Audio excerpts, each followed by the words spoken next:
Soleil demain matin sur les plages de toute la Normandie avec un vent qui s'orientera sud-ouest à sud en commençant à l'ouest. Et avec des températures pour sortir du lit entre 17 degrés dans le Cotentin et 20 vers Étretat. Très beau temps aussi demain après-midi avec ce soleil vif et avec la chaleur, il faudra se protéger et s'hydrater. Sur les plages du département de la Manche, petite baisse du mercure à cause du vent. Attendez vers 27 degrés du Cotentin à l'Avranchin. Côté Haute-Fleurie vers 26 degrés et en Seine-Maritime jusqu'à 31 sur les galets de Dieppe et dans l'eau jusqu'à 19 degrés.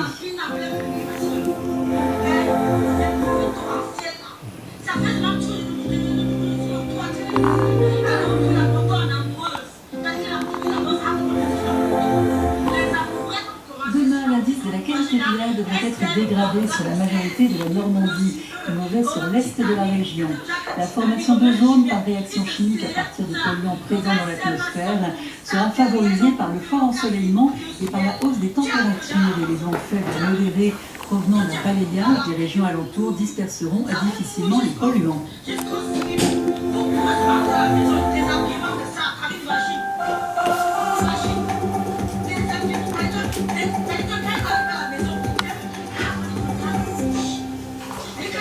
Bonsoir et bienvenue dans Ici 19 ans en Normandie. C'est parti pour 40 minutes d'information au sommaire de ce lundi. La canicule est encore montée d'un cran, chaleur étouffante dans le sud, insupportable dans le nord.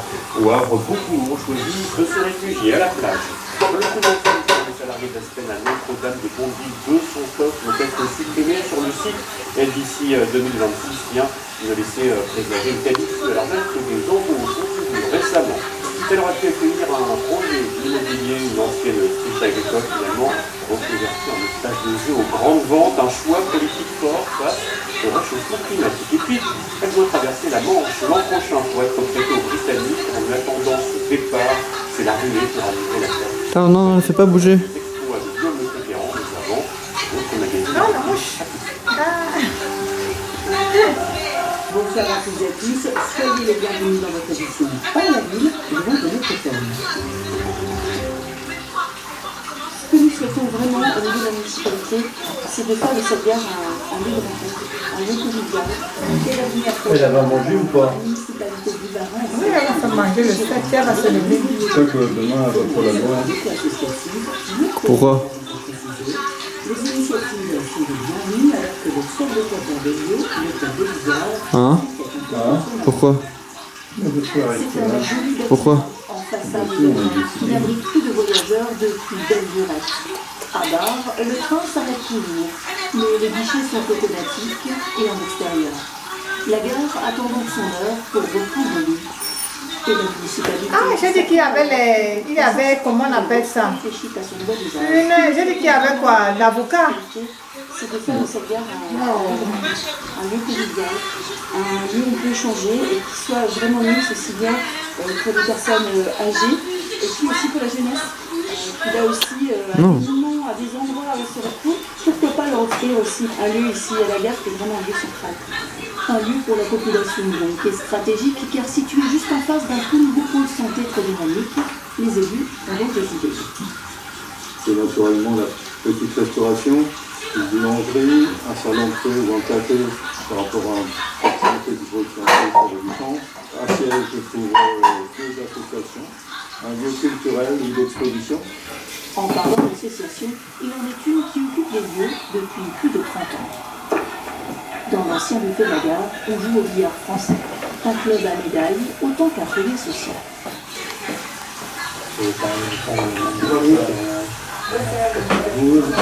C'est certainement une des plus âgées de l'Alsace,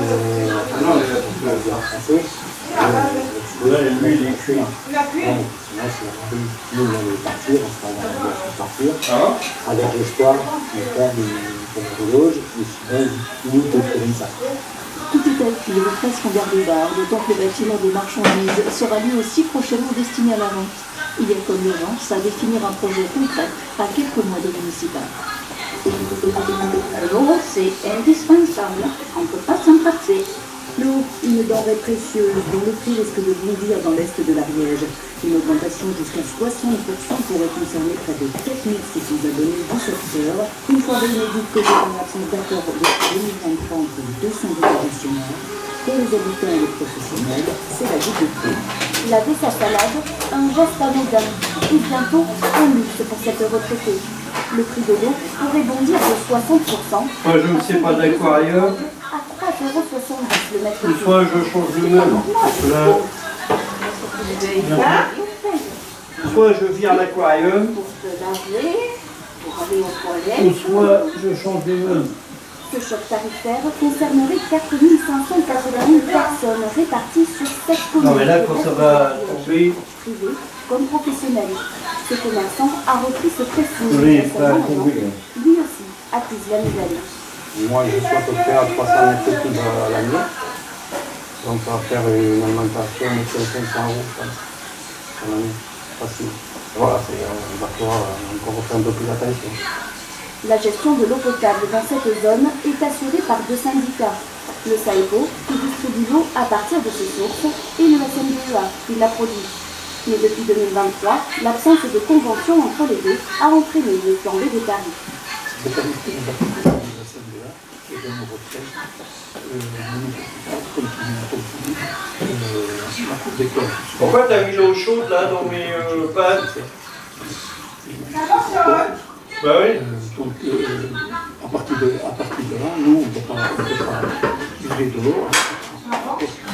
Face à cette situation, le syndicat départemental a proposé une nouvelle convention fixant son tarif. Je regrette simplement, c'est qu'on n'a pas de réponse. La seule solution, c'est la médiation. C'est la médiation, je rajouterai la judiciaire. Une augmentation du coût de l'eau sera décidée lors de la prochaine régularisation cet automne. Une réunion en préfecture est prévue le 4 septembre pour peut-être définir une nouvelle convention. Au cours d'une information, on a appris que ça réouvrait. Du coup, on a pris la place et puis on est venu. Une réouverture qui fait du bonheur des touristes, mais pas seulement. En Isère, le petit train de Namur est enfin de retour. Il avait été mis à l'arrêt durant un mois en raison d'une panne sur une locomotive.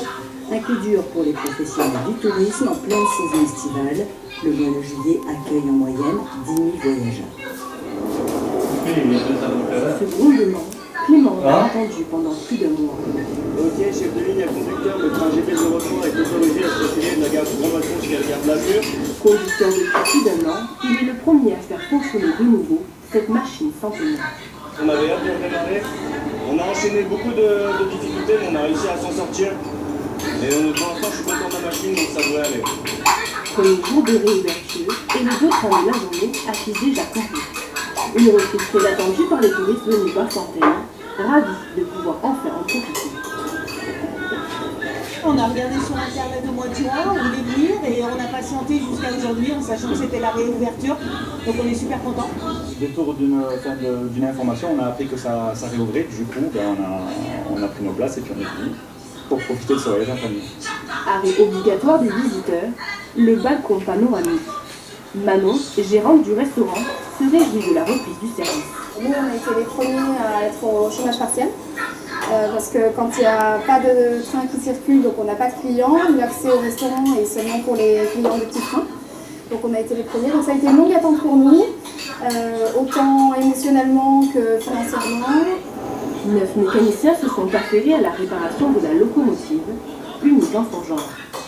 On a tout démonté, tout remonté, vérifier les vis, etc. Il fallait qu'on aille vite pour ne pas tuer la saison d'été qui est là et pour que les gens en profitent au maximum. C'est une série industrielle, tout prend du temps. Les pièces, on les fabrique, on les fait fabriquer. Le train de Namur continue de faire rouler ce rail 2 fois par jour, 6 jours sur 7 jusqu'au 2 novembre.